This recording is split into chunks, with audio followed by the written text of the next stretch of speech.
Welcome to the Miracle Hour podcast, where you can experience the life-changing message of healing, freedom, blessing, and salvation.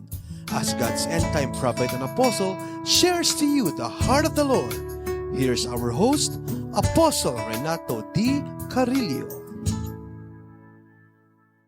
Tayo naniniwala ng buong puso na ang Diyos nasagot sa panalangin. Kaya nga tayo nagpipray, kaya nga siya nagsasabing manalangin tayo. Pero wag nating kalimutan mga anak, mga minamahal, na kahit siya'y nasagot sa panalangin, kadalasan ang resulta pong natatanggap natin mula sa sagot ng Diyos, hindi pare-parehas. At sa ganito pong panahon ng harvest ng kaluluwa at pagpigil ng Diablo na makarating mga foreigner sa bawat bansa para mangaral, kahit na ang pupuntahan mo yung mga churches, ang kailangan po natin na hindi basta panalangin. Isang uri ng panalangin na meron pong malaking resulta. Isang uri ng panalangin na i-defile po si Satan, bubuksan ang pinto ang sarado. I-dismantle ang threat. Gigibain face-to-face ang guta ni Satan. Yun po ang kailangan nating panalangin. Isang panalangin na ang resulta po ay hindi makakalimutan ng impyerno at pagbubunyi ng langit. At ito po yung klase ng panalangin na ikinabuhay ni Jesus. In the book of Luke, chapter 19, verse 41, I read, "Now, as Jesus drew near, he saw the city and wept over it." Hebrew 5:7, "Who in the days of his flesh, when he had offered up prayers, plural, and supplications, plural, with vehement cries and tears to him, he was able to save him from death, and was heard because of his godly fear." Dito makikita natin ang salitang in the days of his flesh. Ang sabihin, yung buong buhay at panahon ng Lord, siya po yung nasa mundo, ginugol niya sa pananalangin. Iba't ibang uri ng pananalangin, panaghoy, panambitan, suplikasyon, na merong maraming pagluha sa harap ng Diyos. At anong klase po ng panalangin po yan na magkakaroon po ng malaking resulta? Luke 6 verse 12, "In those days that he went out to the mountain to pray, and continued all night in prayer to God." So, ang sabi po ng verse 13 hanggang 19, gumalaw ang Diyos. Sumagot po siya. Hindi lamang napili ni Jesus yung mga alagad na tinatawag na apostle, hindi lamang gumaling ang napakaraming may sakit at karamdaman, nawasak ang mga gawa ni Satan, ang mga demon possessed po yung na-deliver, kundi napakarami pong mga tao ang naging alagad ng Diyos.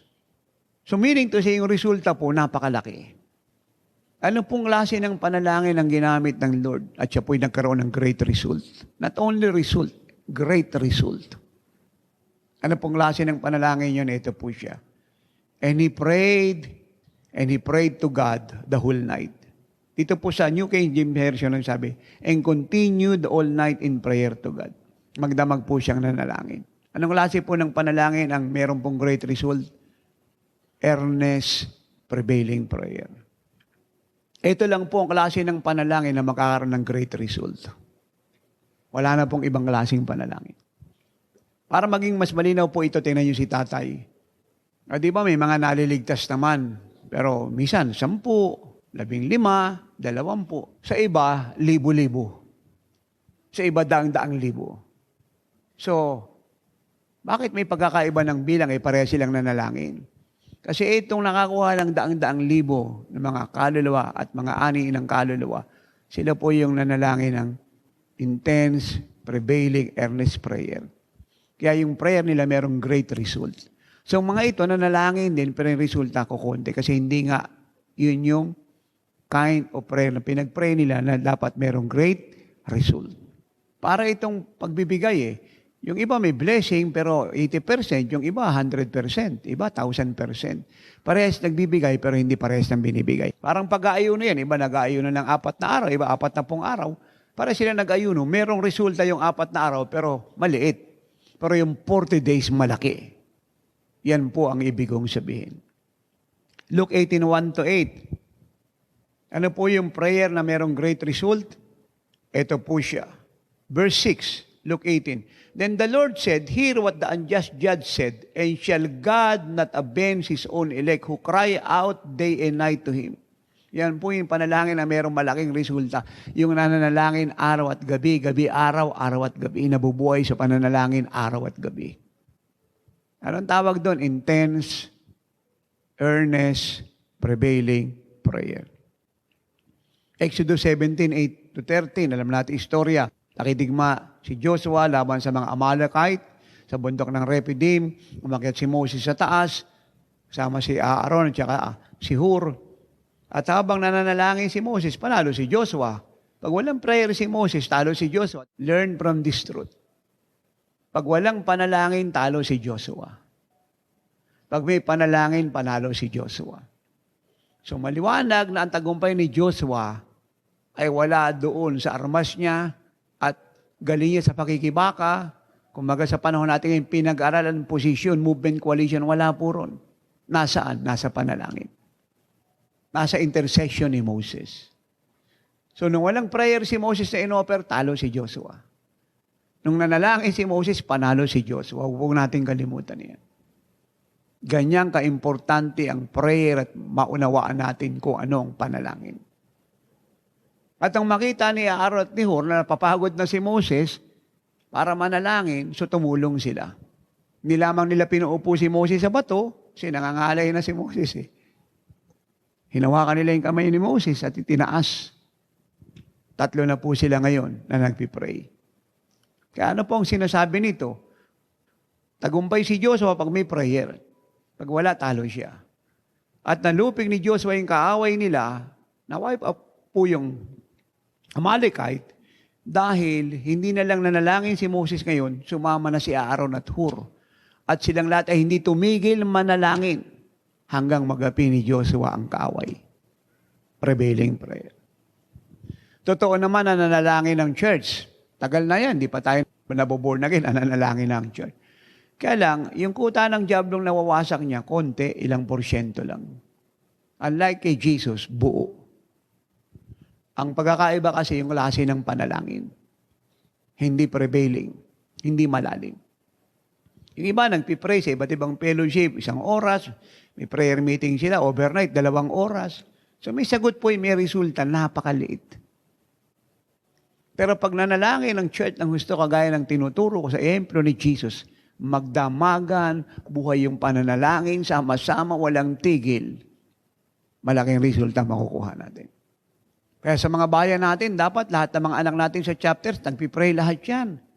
Kagaya ni Jesus, sabi ng Bible nga, nung makita niya yung Jerusalem, siya ay umiyak. Kaya dapat lahat ay iniiyakan yung city natin. Luzon, Visayas, Mindanao, saan ba tayo nakatalaga nung kung pa sinasabi, iniiyakan natin yan para bisitahin ng Diyos. Malaki nating panahon nandiyan dyan sa pagpipray ng tuloy-tuloy. Totoo namang may mga nawiwin tayo, may nanaani tayo, pero maliit ang bilang. Yung resulta maliit. God is saying, hindi yan ang secret. Prevailing prayer. Earnest prayer. James 5:17-18, yan, si Elijah, kagaya natin, tao. Nanalangin ng taimtim na wag umulan at di nga umulan sa lupain sa loob ng 3 taon at kalahati. At muli siyang nanalangin at ang langit ay nagbuhos ng ulan at ang lupa ay nagkaroon ng bunga o ani. So bakit po sumara ang langit for 3 years and a half? Nanalangin si Elijah. Paano siya nanalangin? Lord, sara mo ang langit. Tapos na? No. Nanalangin siya ng taimtim. Earnest prayer. At bakit po bumukas yung langit pagkatapos ng 3 taon at kalahati at binagsak yung tubig? Muli siyang nanalangin. Ganito ba siya nanalangin? Lord, ibaba mo yung ulan. No. Ang sabi ng 1 King 18, verse 41 hanggang 46, 7 ulit niyang sinubsob yung mukha niya roon sa lupa at nanalangin ng 7 ulit. Ano po ba yung number 7 sa Bible? Kompleto. Completion. Kaya dumating ang ulan dahil yung panalangin ni Elijah kompleto. Inuulit ko, ang mga prayer meeting may resulta maliit. Kung gusto natin ng malaking resulta, isa lang ang paraan. Earnest, prevailing, intensified, personal, and corporate prayer. At pag sinamahan mo ng fasting, It's so tremendous. Again, yung Luke 2:36 and 38, ang sabi ron, di ba? Verse 37 of Luke 2, si Anna serving God with fastings and prayers night and day. Yan po yung prevailing prayer and fasting, night and day. Ang madaling makarelay rito, yung mga nagpo-40 day, kasi hindi siya umaalis sa presensya ng Diyos kagaya ni Ana. Walang ginawa, kundi manalangin araw at gabi. Prevailing prayer yun. Wala silang panahon sa Facebook. Walang panahon. Pati pag may makeup, nakalimutan na. Yun po yung pananalangin, ginagawa ni Ana na may pag-ainan na may malaking resulta. Prevailing prayer overcomes opposition and destroys opposition. Amen. Para lang itong Acts 1:14 alam niya naman yan Hindi naman dumating yung Holy Spirit, malibang nanalangin yung 120 araw at gabi sa loob ng 10 araw. Walang tigil na nanalangin. Isa lang yung prayer item nila baptism ng Holy Spirit. Di ba nakwento ko na nga sa inyo, no? Kung nakalimutan yung ulitin ko. Sa loob ng mahigit na 10 taon, straight pinag-pray ko Pilipinas, 8 oras araw-araw, 10 taon mahigit. Hindi ko nakita yung resulta.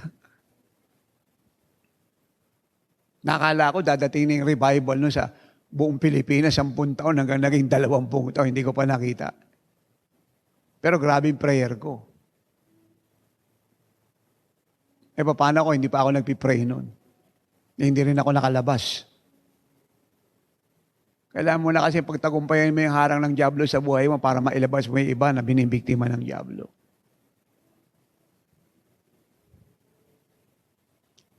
Kaya ako lahat makikiisa, napakaganda. Prayerful na nga ang GSRC, lahat ng chapters nagpipray here and abroad, pero maliit ang resulta. Kasi nga, kukunti yung nagtatrabail, kukunti yung matyagang manalangin ng walang tigil. Hindi mo naman masisi marami, nagtatrabaho kasi, nag-aaral, nag-abroad. Pagod na sa paglabas ng trabaho, ito opisina at kumpanya yan. Hindi mo na sila hanapan ng ganyang mahabang panalangin. Pero sinasabi naman natin, hindi rin naman hadlang yun. Kung aayusin mo lang schedule mo, oras mo, kakalimutan mo na yung mga sayang na panahon sa labas, Facebook na wala namang naliligtas, batian-batian lang yan. Yung mga pasyal-pasyal na walang kabuluhan. Talagang, sabi ng 1 Peter 4:7, yung sarili mo, i-condition mo, i-ready mo sa tungkuling nakaatang sa iyo. Parang boksingero yan ilang oras lang siya lalaban sa ring. Yung practice niya, purihin ng Panginoon, 3 buwan hanggang 6 na buwan. Heavy yung practice. Pero minsan, 2 minuto lang sa ring. Yan. Pero yung kanyang bout talagang heavyweight, world championship. 3 buwan hanggang 6 na buwan magti-training, pero 2 minuto lang doon sa lona. Yan po ang panalangin. Yan naman si Jesus Kaya yung konting salita niyang, bumangon ka Lazaro, produkto yun ng mahabang panalangin. Again, alam niyo na yan, tinuro ko na sa inyo yan Di ba? John 11, sabi ron, verse 33, tuloy-tuloy na po yun. Amen. Si Jesus nag-groaning in the Spirit. Verse 35, nag-weeping in the Spirit. Amen. Pagkatapos, verse 38, nag-groaning na naman. Pagkatapos, nag-pray ng prayer of thanksgiving. Tapos, prayer of authority. Ito yung lahat ng klase ng panalangin, in-apply niya, hindi isang salita lang na Lazaro labas. Na bago siya nagsabing Lazaro labas, ang daming groaning, ang daming weeping. Hindi lamang yun yung nangyari doon sa public places sa Bethany. Yun mismo sa closet niya, sa prayer room niya, siya at ang Lord, mahaba yan. Yun ang buhay ni Jesus. Alam naman natin sa Acts 12, 1 pababa, di ba si Pedro kinulong, pupugutan ng ulo ng anak ni Herod the Great. Patay na si Herod the Great, yung pumalit another Herod, Herod Antipas. Nakita niya natuwa ang mga Hudyo nung napugutan ng ulo si James kasi man pleaser to si Herod Antipas Anak to ni Herod the Great. Si Herod the Great, tatay, siya yung anak. So, ginawa niya, hinuli si Peter. Si Peter naman yung pupugutan niya ng ulo kinabukasan. Kasi nga natuwa ang mga Hudyo politician do. Nang malaman ng mga kapatira na si Pedro ipupugutan ng ulo kinabukasan, ito po ang sagot nila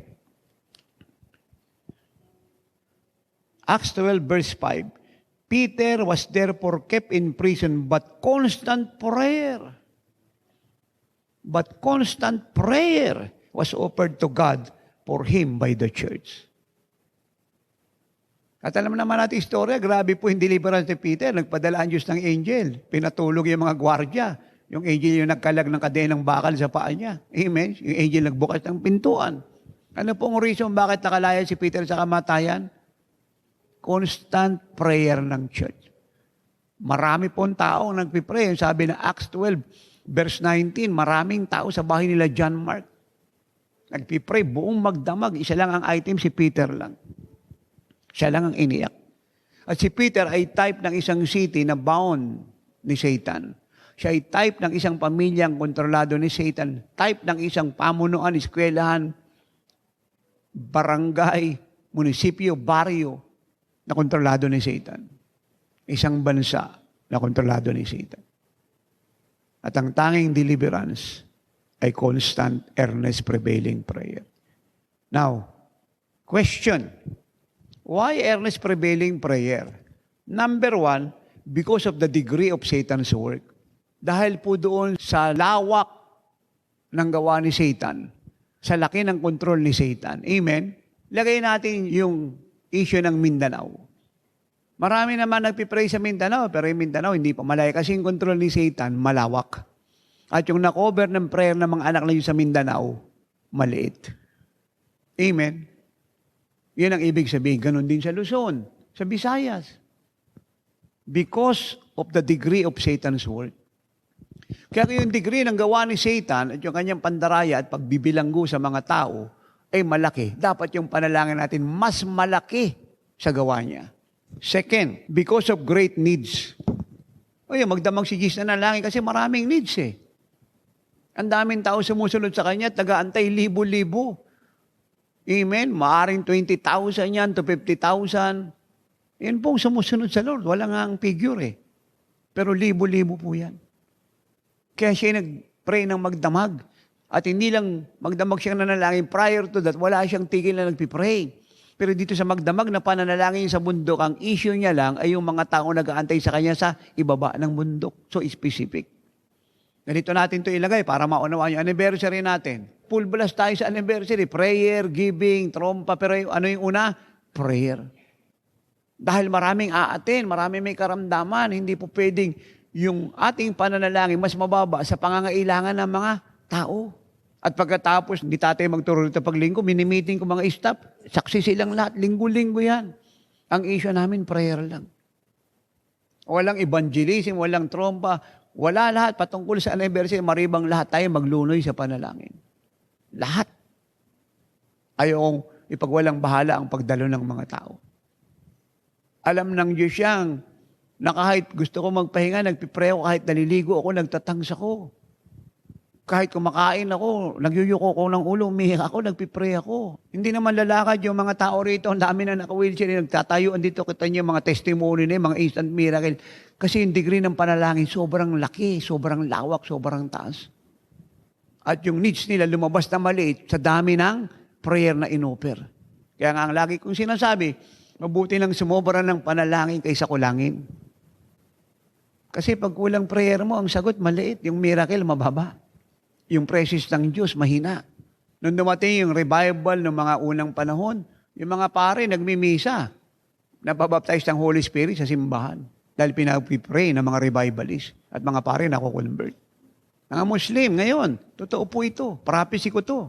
Napakarami mga Muslim nakukonvert mula sa Iraq, Iran, Afghanistan, India, Pakistan, Sudan, Ethiopia, yung mga bansa na kung saan ang mga Muslim ay extremist. Nabubuhol na gano'n sila. Paano nagkaganon? Dinadalaw sila ni Jesus. Ang Lord nag-a-appear sa kanila. Paano nakapag-appear ang Lord? Yung prophecy pinulpil ng Lord. Yung prophecy ko at napulpil kasi maraming nanalangin na dalawin ng Diyos sa mga Muslim. Kaya kahit wala tayo sa isang lugar, pag naunawaan yung sinasabi kong kapangyarihan ng panalangin, ang Lord magtatrabaho. Kaya nga sinasabi ko, ano ba? Dali natin sa Kanya. Kung pamasahe lang yan, maliit na bagay lang yan. Kung usapin lang na maliit na pera yan, chicken feed sa Lord yan. Ang kailangan mo lang, i-grow niya, i-travel yan. Mga pambayad lang ng church yan, iyak mo sa Lord. Isa ba ng kongregasyon natin nanlalamig dyan, sakit ng ulo, dalhin mo sa Lord. I-groaning mo, itrabil mo. Huwag mong tigilan, kagaya ng ginawa nun kay Pedro. Pedro, pinagpipray kita, walang ibang dahilan kung bakit na-restore si Peter. Luke 22:31, isa lang, pinagpray siya ni Jesus ng gusto. Walang condemnation, wala akusasyon, simple earnest prayer. Minsan mga asawa natin, minsan wala sa spirit, prayer lang yan. Huwag ka nang makipag-argue pa. Mga anak natin, minsan mayroong problema tayo, hindi nasunod, prayer lang yan. Dalhin mo na usapin sa Lord. Linisin mo puso mo kung naghihinalakit ka, hindi ka ng tawad, magpatawad ka. Pagkatapos malinis na puso mo, dalhin mo na sa Diyos yan, iyak mo na ng iyak yan araw at gabi. Amen. Kaya umabot ka dyan ng 3 araw, 7, 10, kagaya na naganap sa early church, gawin mo. Isang bagay ang sigurado, lalabas si Pedro.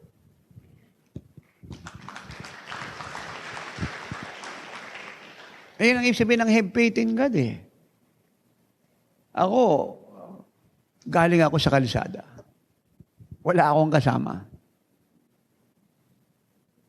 Nakukwento ko na sa inyo yan, bundok dito, bundok dun. Groaning travel. Sinanay saksi mga bata. Buti nga, naalala pa ng mga bata yan eh. Alam nila kasi, sarado yung maliit naming bahay. Sila nasa labas, ako nasa loob. Groaning, groaning, groaning. Walang makapasok. Tulog sila sa gabi, gising ako sa gabi, prayer pa rin. Hindi lamang hindi ka man lalamig, hindi lamang hindi ka magbabacklight, hindi lamang hindi ka na magsasalita ng negative, talagang lalaya ang mga tao. Walang great awakening na naganap mula 14th century hanggang sa panahon natin ngayon, maliban, maunawaan ng church ang sinasabi ko. Third, why earnest prevailing prayer? Time factor. Time factor. Yung panahon. Inaayos ng Diyos yung panahon. Minsan yun ang hindi maunawaan ng marami, kulang sa understanding. Gusto niya, pag nag-pray siya ngayon, mamaya, andyan na yung sagot. No, inaayos niya pa yung panahon. Kaya nga dapat maniwala ka, may ginagawa ang Diyos. Kasi may ginagawa siya, pero kahit di mo nakita, intindihin mo, nagtatrabaho siya, inaayos niya yung panahon, especially malaking bagay yan. Bigyan ko po kayo ng halimbawa. Di ba matagal na po tayo nakadag ng prophecy, hindi makakaroon tayo ng 24 hours na television program. Hindi naman tayo natapos to, walang tigil na prayer. Hindi ba tayo sinagot ng Diyos? Sinagot. Nung dumating yung panahon, 2 pa binigay niya. Panahon. Yun yung naunawaan ko ng early years ko. Pray ako ng pray sa buong mundo. Yung mga bansang napuntahan ko, pinag-pray ko na yan eh.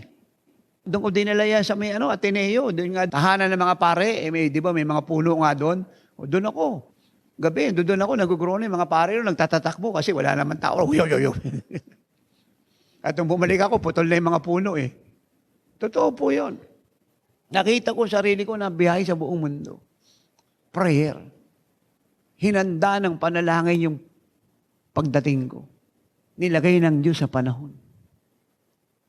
Kapag lipat natin dito, panahon ng Diyos yan. Nalis tayo sa cinema, nakaredy to. Sino naghanap nito? Ang Lord. Paano niya nahanap? Pray tayo ng pray. Ayun o. Yung dwelling place natin, tagal na panahon yan. Hanap tayo ng hanap. Nung naramdaman ko nang may ibibigay ang Lord, nagwipi ako at nag-groaning. Alam ko, araw na lang makikita ko eh. Alam ko.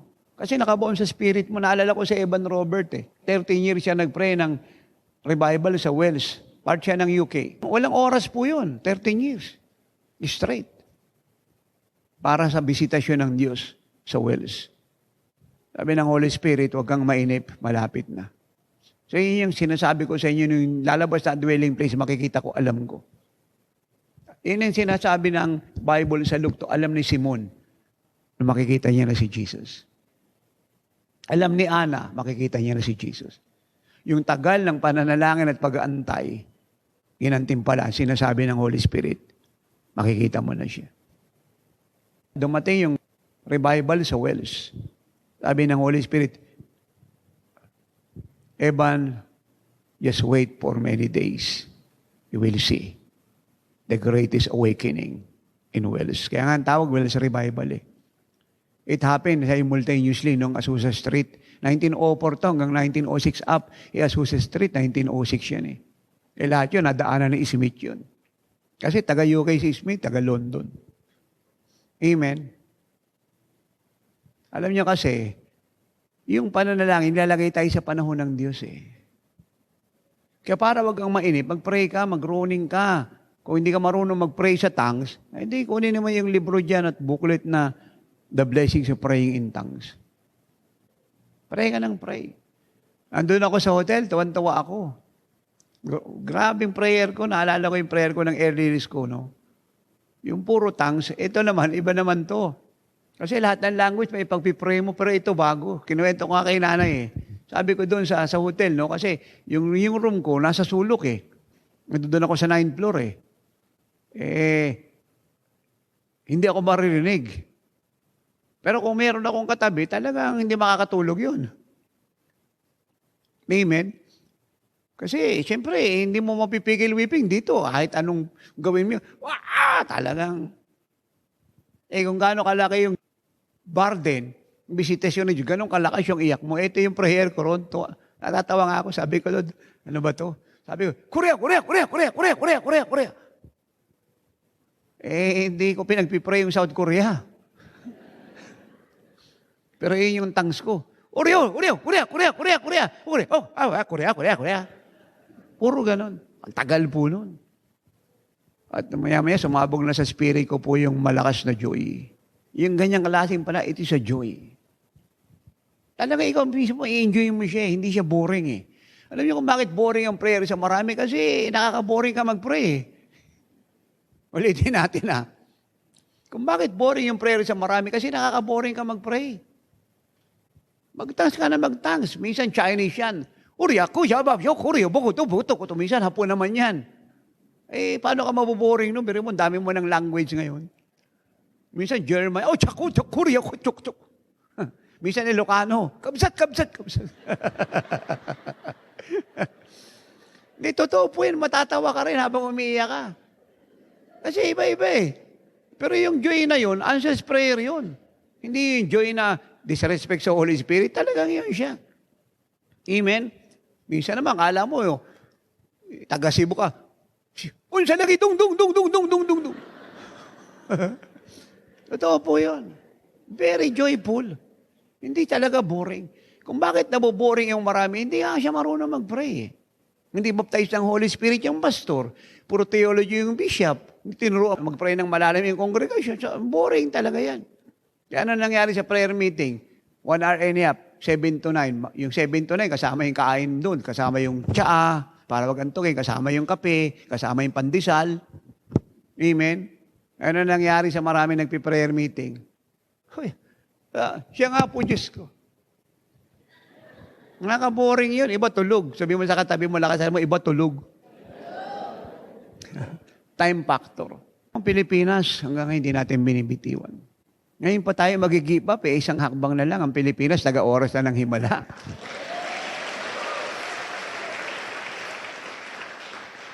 Na ito, 40 days na ito ng 2 youth. Grabe po ito. Hindi pa sila yung buong katawan ko, kinapture na ng Diyos. Kasi alam ko po ang mangyayari, sabay na 40 days. Tiniguro siya ng Diyos ng gusto. I tremble a lot. At ako'y punong-puno ng panliliit sa harap ng Diyos na naawa sa akin, nagtiwala siya sa akin. Malaking karangalan. Sabay na 40 days, ito lang ang yung item. At ang purpose ng 40 days na yan, yung biyahe. Ganyan ang Lord, pag gusto niyang wasakin ng Diablo, tiligtas yung Pilipinas at dali ng church sa kalayaan. Ganyan ang Diyos. And lastly, why earnest prevailing prayer, the degree of our desire.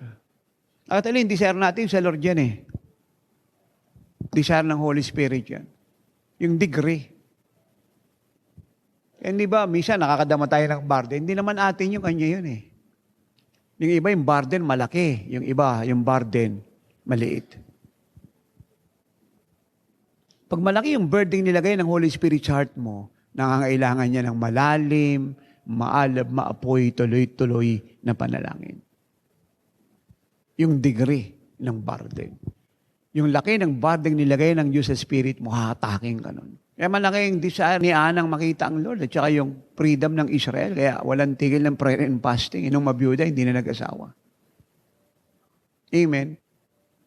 Amen. Yun yung nakaintindihan ko kasi laki ng desire na nilagay ng Holy Spirit sa heart ko noon sa Pilipinas. Kaya noong 1990, biniyahe ko siya eh.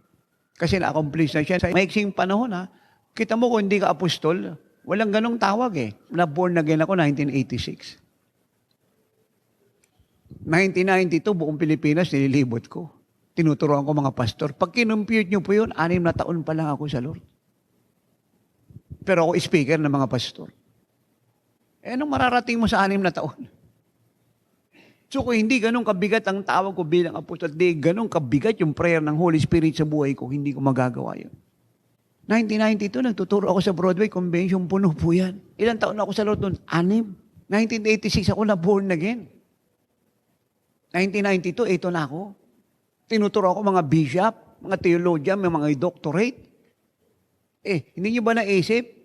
Ilang taon ba yung nagtuturo sa inyo sa Lord? 6, kasama na yung bagong kapanganakan. Pag pinag-aralan mo, parang hindi ata normal yun Talagang hindi normal. Kasi tinuturoan mo mga senior sa iyo, bishop, theologian, may doctorate. Tapos ikaw, 6 na taon pa lang sir, ikaw yung speaker.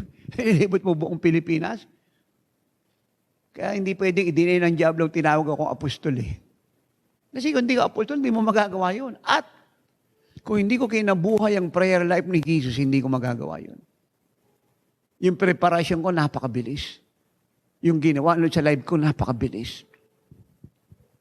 Walang ganun Amen? Yung iba sa inyo, bago nakarating sa akin, 10 taon na sa Lord. Mas matatanda kayo sa akin.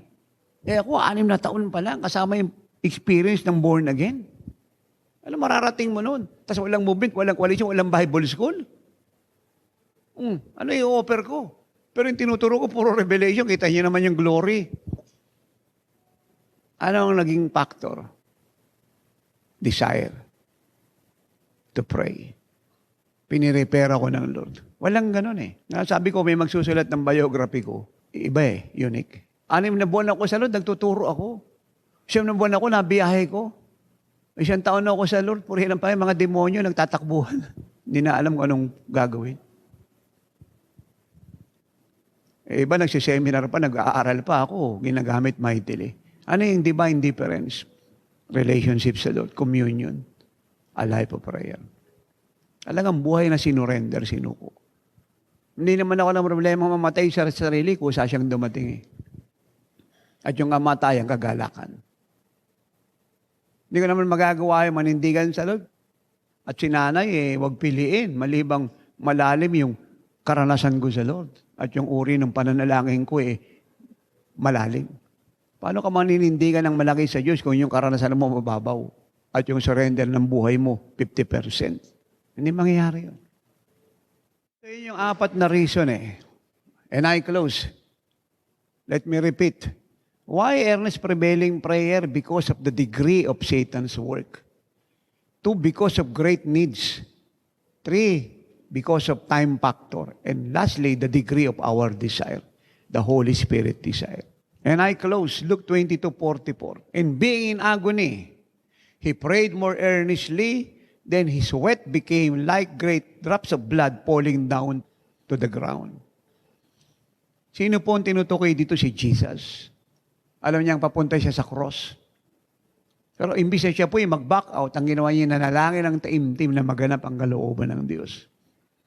At sa kanya pong panalangin na puno ng katyagaan at masyadong mataimtim, yung pong pawis niya, bumabagsak po sa lupa, ay parang dugo.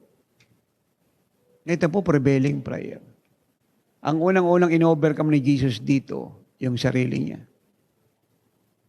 Siyempre, nakita niya yung hirap ng dadanasin niya Kumuha siya ng lakas sa Diyos.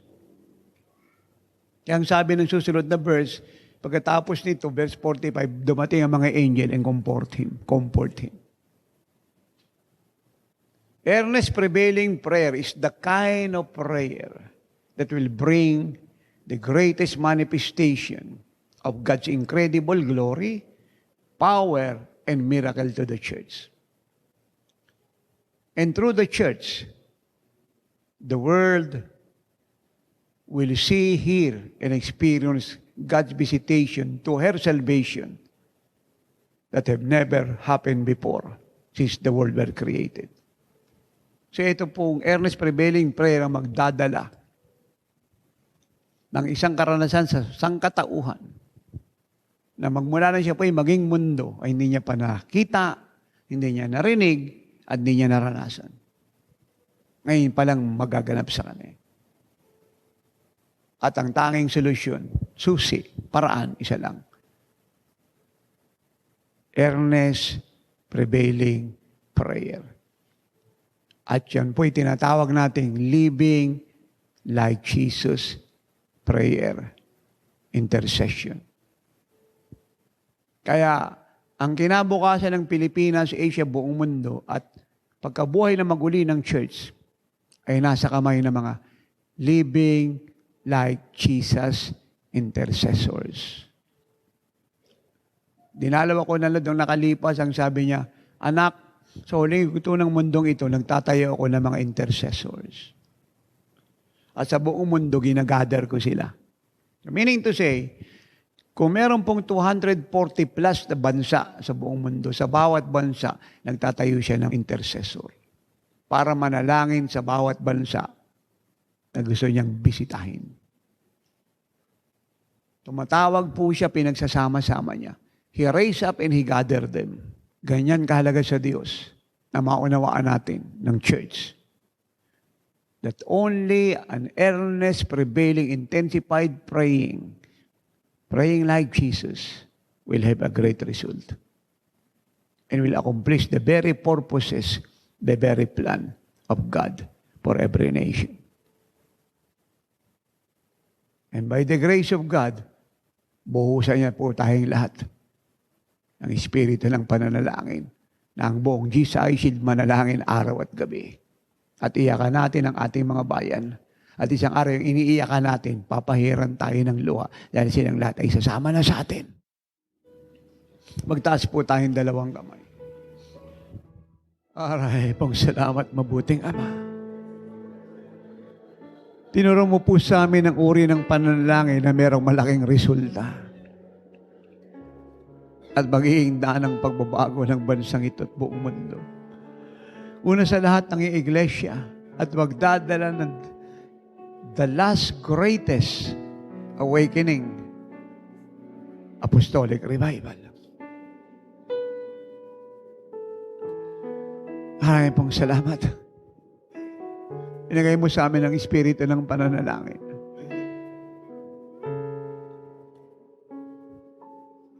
Ang bukas na langit.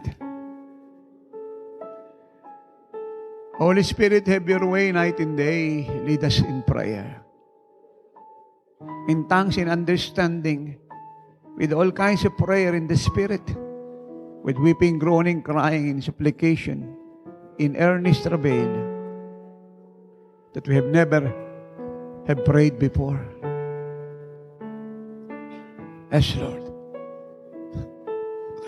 Ay pong salamat for your visitation and revelation. We will see it, Lord. Your greatest visitation in the world na kahit mga anghel hindi pa nakikita at inaabangan nila. Nasa kampo ng GCI Shield, sa lahat ng chapter series na broad, ang impit na panaguit panalangin ay marinig araw at gabi. Thank you for leading us in winning our nation and the nations of the world and bringing back your church to your will. So be it in the name of Jesus, in the presence of God the Holy Spirit. In every end time living like these intercessors, agree with me and everybody say, Amen. Amen. Thanks for listening to Miracle Hour Podcast. If you are blessed with our program and want to know more about the Lord, like us on our Facebook page at www.facebook.com/JIOSWM and subscribe to Jesus is Our Shield Worldwide Ministries YouTube channel. Our time is running out. Jesus is coming any moment.